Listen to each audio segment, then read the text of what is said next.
Hello beautiful friend, welcome to the Good Life Warrior channel. I am so happy you are here. Now tell me, how much money do you have in your savings? $100,000? 1,000? It doesn't matter how much you have. You want more. How much more? Only you know. Now there's one obstacle that is standing between what you have and what you want. And that obstacle, it is not that you don't work hard, you don't have a degree, or you don't have that great product idea. That obstacle is that you don't have focus. But that is not the truth. What is the truth? Let's find out.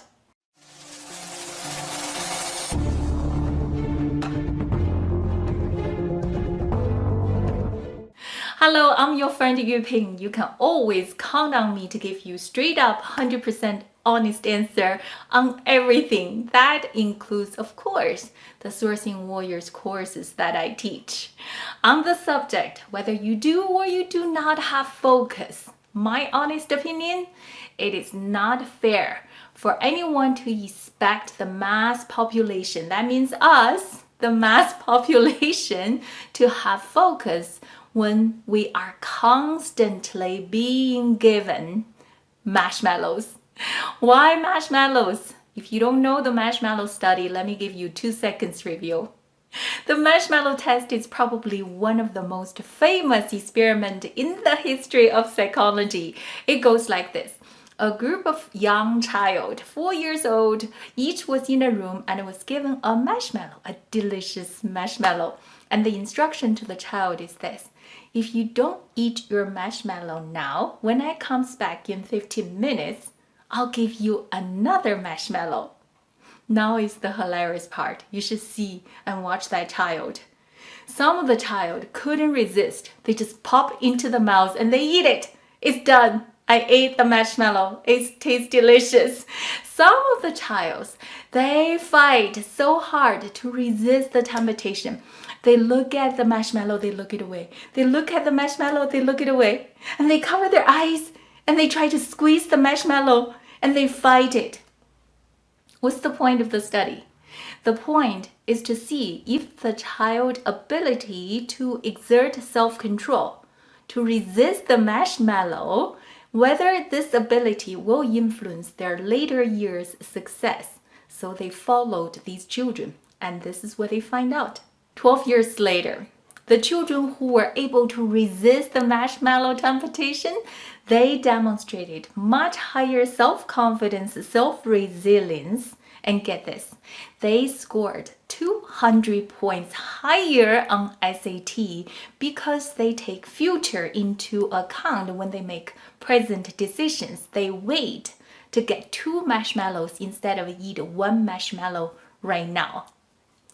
Wow, when I watch this experiment, I know I need more self-control. I need to exert more self-control. The problem is, as an adult, we were given marshmallow test 24/7. This brain is so overstimulated, overloaded. There's no way we can demonstrate any focus anymore. So I'm gonna give you 3 tips to help you fight off the marshmallow temptations and distractions to increase the focus so we can get our life back. Tip number 1, undo. In order to increase your own focus to get what you want, you have to get rid of a lot of existing temptations and distractions. That means you have to undo a lot of things you did in the past. What does that mean? That means you have to unsubscribe a lot of emails, unsubscribe a lot of YouTube channels, unfollow people, leave some of the Facebook groups, turn off the notifications. Get rid of that iWatch that has the notification zip you every 15 minutes. If you are more serious, power off your gadgets when you are concentrating to do some productive work. Better yet, unplug the power on your TV so you don't just turn the remote on and watch 10 minutes and then become a 30 minutes.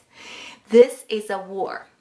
If you don't fight back. These marshmallows, these distractions, temptations is going to consume you and take over your life, that you will never ever have any focus to do what you want to do, to accomplish what you want to accomplish. The second tip to help you increase focus, that is to do.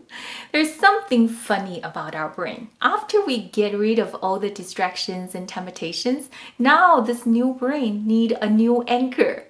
The to-do list is the new anchor to help us stay focused on the task. But if you want your to-do list to be an effective to-do list, there are two things I must warn you about. Number one, your to-do list has to be written out. It cannot stay in your mind because you are going to either forget or change your mind. Something about writing out a to-do list gives more clarity and definition to the task. Second warning on the to-do list is try not to write a long, unachievable to-do list because you're going to get into a habit of breaking your own promise. Your daily to-do is your promise. If every single day you're breaking your promise, you are getting into a bad habit, especially as an entrepreneur. In life, if you want it to be successful, nobody in the world can hold you accountable except yourself. So this daily habit of making and delivering against your own promise is very important. Third tip, you guessed it, just do. There's no amount of thinking or planning can beat doing. If you wanted to write a book, sit down, read the first sentence. If you want to do product research, turn off your iPad, stop watching product research video. Instead, just sit down and research. If you wanted to find the supplier, stop scrolling up and down. Just send the supplier the first email. Only when you are in the doing mode, your brain, the brain neurons will start to fire together and wire together a path. And that path is your focus muscle. That is what you're developing through doing. Like I said at the beginning of the video, what stands between what you have and what you want? It's not that you don't work hard, you don't have the IQ, you don't have the perfect product idea. What stands in between, the true obstacle, are the distractions. If you cannot overcome these distractions, then you won't be able to stay focused to achieve what you want. I hope this video helped you recognize the dangers of these distractions and help you increase the mental focus.